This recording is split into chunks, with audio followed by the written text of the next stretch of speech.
Welcome to another Tale Upon a Time. Last time we went with Freya to Fairyland, and for our story this time we're joined by Freya and all her friends.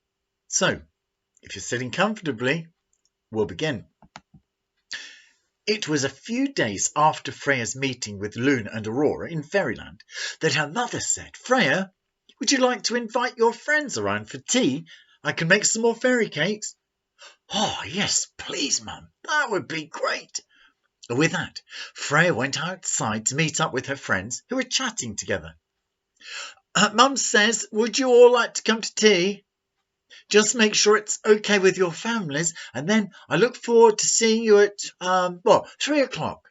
"Thank you, Freya," they all said, and then hurried off to make sure it was okay. Sure enough, at 3 o'clock on the dot, the doorbell sounded, and there on the doorstep were Freya's excited friends. "Oh, come on in," said Freya's mum. "Welcome. Thank you for inviting us," they all said. They went into the lounge, looking around as they went. Freya's mum said, I'm busy in the kitchen at the moment, making some fairy cakes, but Freya will entertain you until I've finished." Freya and her friends sat on the floor, looking at each other, and then Freya said, "Look!" And there, on the floor, by the blue fairy door, was a rolled up piece of paper tied with a piece of silver thread. Freya whispered to her friends, "Look, it's another message from the fairies. I'll read it to you." Freya unrolled it, and it said, "Freya, join us with your friends. Aurora and Luna, their love send. All make a wish, come through the door, and there you'll see more and more."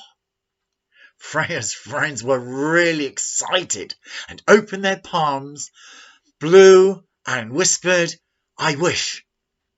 With that, they heard the tinkling of bells, felt a gentle breeze, and all found themselves in Fairyland, the same size as the fairies. Freya had remembered to bring the bag of bracelets that she'd made for them.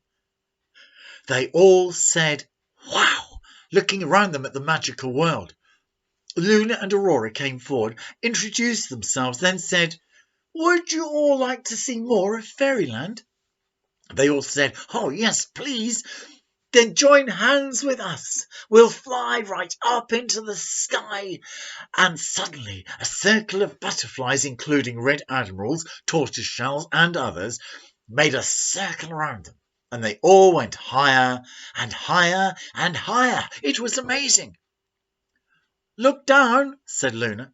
And as they looked, they saw a fairy castle made out of icing sugar and decorated with differently coloured icing, sugar bells, windows, fairy lights and toadstools. They flew lower and lower and landed just on the edge of a beautifully cut green grass lawn. There were lots of little tables with pink tablecloths, knives and plates, and shiny silver glasses. "Just go and sit down," said Aurora.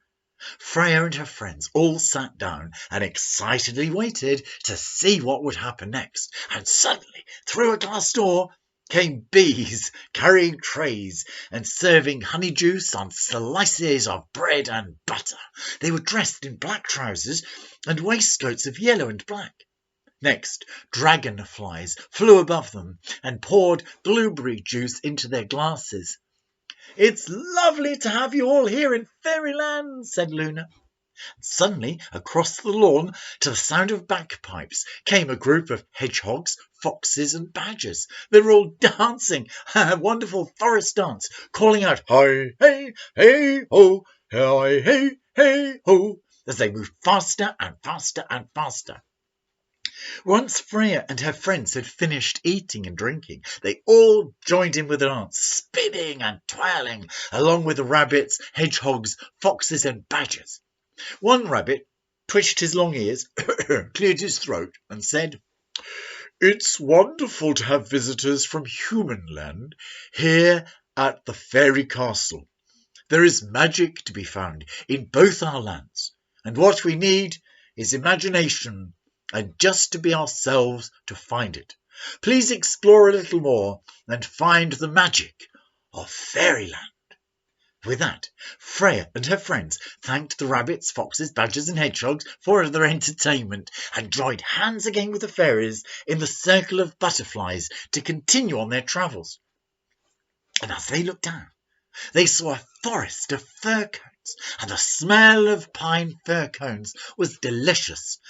They flew down, and Aurora said, "Just choose a fir cone to take back with you to remind each of you of the fir pine cone forest." And each one of Freya's friends and Freya chose a fir cone, held it tightly. And next they flew over a bubble bath lake, and the smell was of lavender, and bubbles rose up to the sky, and mermaids waved their tails to Freya and her friends.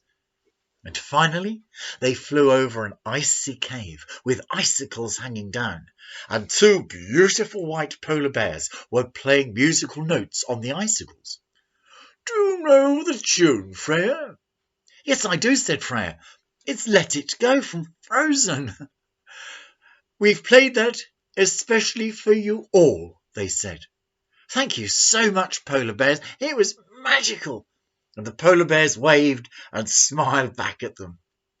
They landed back on the lawn by the castle. "It's time for you all to return to your own land," said Luna. "You know what to do." They all nodded, and Freya gave them the bag of bracelets. "These are for you." "Thank you, we'll see you again soon." And with that, they were back in the lounge, sitting on the rug. Freya's mum came in through the kitchen door. "You've been very quiet, everyone. Has Freya been entertaining you?" They all looked at each other and then said, Yes, she has. She took us on a magical adventure, and we've even seen polar bears. And a pine fir cone forest." "I know," said Freya's mum. "She has a wonderful imagination." And with that, the children opened their hands and showed Freya's mum the sweet pine-smelling fir cones. "Wow, they're beautiful," said Freya's mum. "Where on earth did you get them?"